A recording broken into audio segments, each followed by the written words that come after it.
Steve, and I want to thank you and thank Studio G for letting me be here. It is rare that somebody like me will be on a panel like this.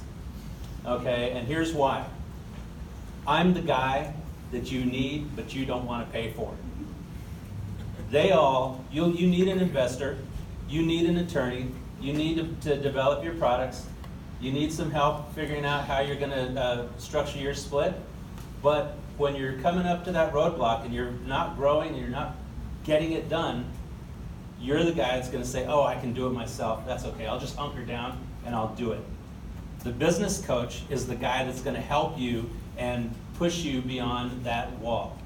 And I'm that guy. I'm the guy that's going to be your accountability partner. In my experience being up here, and I think it's great that I get to be here, but in my experience talking with people, I find that it is that person, the business owner, that says, I can handle it on my own. Let's take the example that John talked about the investor that they gave him the money, and after a month they hadn't heard from him. Well, that guy is somewhere developing an ulcer right now, stressing out, because he knows there's probably an investor someplace that wants their money back or the return on their investment. And if he's got a coach, the coach is saying, call him. That ulcer's not worth it. Get it done. Show them you got progress. Move forward. Get it done. And so that's where I come into the table. And I'm the guy that's going to help you make sure that whatever little area it is that you need some growth on, whatever little area it is that you need to tweak and enhance, I'm the guy that's going to help you get that expertise taken care of. Tiger Woods has a putting coach. He's got a driving coach. He's got a strength and conditioning coach. But the coach is not on the course with Tiger Woods. So you're going to be doing the work, but I'm going to be right there, that little earwig, telling you what to do, how to swing, how to think, how to breathe, how to get it all done. So in the topic on the format today, one of the things that Brooke and I talked about, that I was going to talk about the mistakes that entrepreneurs make as they're getting their business going. And I want to say that you all know that there are no mistakes in business. There are only opportunities. But if you're finding yourself just getting yourself in all kinds of opportunities, that's where I'm here to help you. So one of the things I want to say is that what a lot of entrepreneurs do is you get out of college, you get your training, you get your experience, and then you stop learning. You stop putting yourself in a situation where what you think you know, all that you need to know. And the key to most entrepreneurship is understanding what you know or knowing what you don't know and finding ways to get that knowledge, okay? So make sure that you don't stop learning. You've got to make sure in your business that you know how to set yourself apart, how to make yourself attractive to other people, okay? When you want that angel investor to come in and invest in your company, yeah, he's going to talk to you and there's going to be some discussion and you're going to show him some information. But if you've got a great business plan and you've got a great product, but you are a total doofus, I'm sorry for the technical term, but if you just can't present yourself and you don't look like beyond that meeting you're going to be effective, that angel investor is not going to do that. So your coach is the guy that's going to help you present yourself, learn how to present yourself, learn how to develop those skills, okay? When you developed your product, you developed a unique selling proposition on that product. What makes it better than everybody else that's out there? If you're the only one in the market, that's a great thing. You are the unique selling proposition for that product. But if your product is like a couple of others in the market, how do you do what you do better? Your coach is the guy that's going to help you do that. A lot of times, and I started out by saying this, but it's the bottom line, you will try to go it alone. That's a big mistake that entrepreneurs make. They try to go it alone. And when I say go it alone, I'm not just talking about getting a coach, okay? Your wife and your girlfriend, your wife and your girlfriend, or your dog, they all love you. But when it comes down to it, your wife is going to be going, where are we going to make the money for the mortgage this month, okay? And they may not be that nice about it. But you've got to have other people around you who are going to be able to support you and hold your feet to the fire. One thing you want to do, you've got to make sure you get a mentor. I know that the gentleman that was talking earlier, asking some questions, talked about his mentor. A mentor is important. Find somebody who's done what you want to do and ask them how to do it. Follow them. Understand what they're doing. Shadow them and mirror what they're doing, because a mentor is vitally important. You've got to make sure that you put a mastermind group around yourself. How many of you in here have read the book Think and Grow Rich? Okay. Google it, look for it, Audible it, find that book. That's a fantastic book. It was written in 1937, but it is one of the leading business books still today. But Think and Grow Rich talks about the Mastermind Alliance. You've got to have people around you who are like-minded, who want what you want and will stand behind you to help you get what you want, okay? And you've got to get a coach. That's the selfish plug. And here's the second part of the selfish plug. If you want to ever meet and talk with me, www.successforsmallbiz.com. Set up a meeting with me. We'll talk. We'll chat. The first hour is always free. And I do give advice. Thank you. But the thing about it is that you've got to make sure that you are set up to be attractive to other people. Create a personal board of directors around yourself.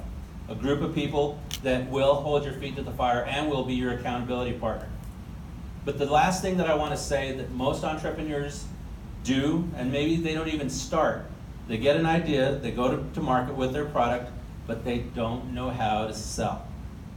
Sales, nothing in this world happens before a sale takes place, okay? You've got to be able to sell. You've got to develop your skill. You've got to be able to know what to do when you get into that tough situation where somebody's asking questions, or you're looking for some money, you got to sell a product, whatever the situation is. If you don't know how to sell, you're going to have an uphill battle. So your business coach is the guy that's going to help you learn how to do that, coach you on how to do it, make sure that you're doing it the right way.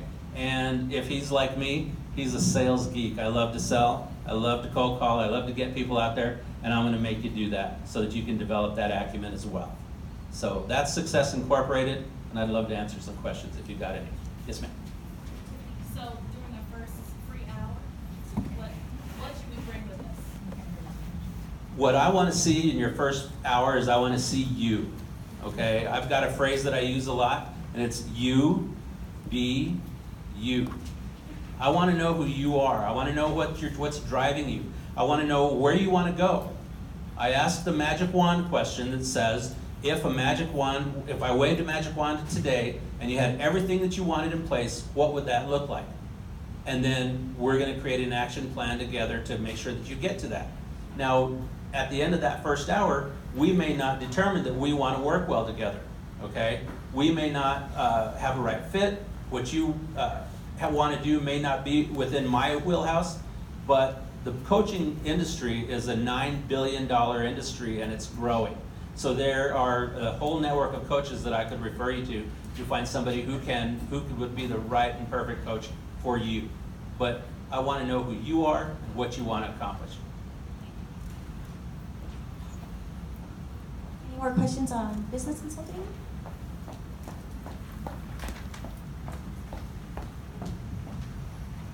So this is more for you than anything. Like you said, most businesses, they don't want to get any coaching because they think they can do it. How do you market yourself so that way they actually go for your services? Well, I do a lot of speaking from the stage. I put myself out there. I like to be in the front of the room, obviously, but when I'm speaking as a subject matter expert in the things that I do, I want to be able to show where my skill and my expertise goes. I'm a sales guy. I'm involved in economic development. Everything I do on a daily basis is putting myself in front of small to medium-sized businesses. So when it comes to how I find people who want to hire me, I just make myself available. I let everybody know who I am and what I do, and I may not be the one that you may not want to coach, but you may know somebody who does, and that's how I work it. Any further questions? Somebody from this side so the Brooke can run over there. Trying to make me exercise today. Thank you for your time. You have a networking, a monthly networking meeting, right? Yes. It's in Sunland Park? Well, in Sunland Park, I have a monthly business networking. Now, understand that I'm all about networking. I don't just network in my own group that I organize, but I network everywhere that I possibly can. And the networking group that we have established in Sunland Park, New Mexico, and if you're familiar with Sunland Park, New Mexico, all I'm going to say is no comment. But our monthly networking group it's called BLAST. It's Business Leadership and Strategic Talk.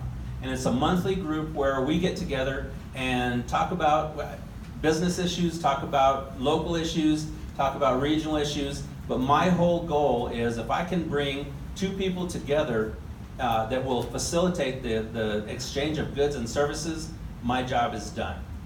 Okay, and I've seen in the various networking groups that I've been involved in, I've seen millions of dollars over time being transacted. Because who's the guy in the red sports coat? I love that. Chris Brooks. Chris, okay, and Chris and is it Wasinke? Now, if Chris and Wasinke have never met each other before, but because of what's happening today, they decide that they can do business together, then Studio G has done their job. That's what networking is. You may get up tomorrow morning and know that you've got to go to a meeting, knowing that you've got a sale to make in the back of your mind, but if you meet somebody who is that potential customer, then it's worth it. Thank you. Thank you, Steve. So we have Sarah from the back.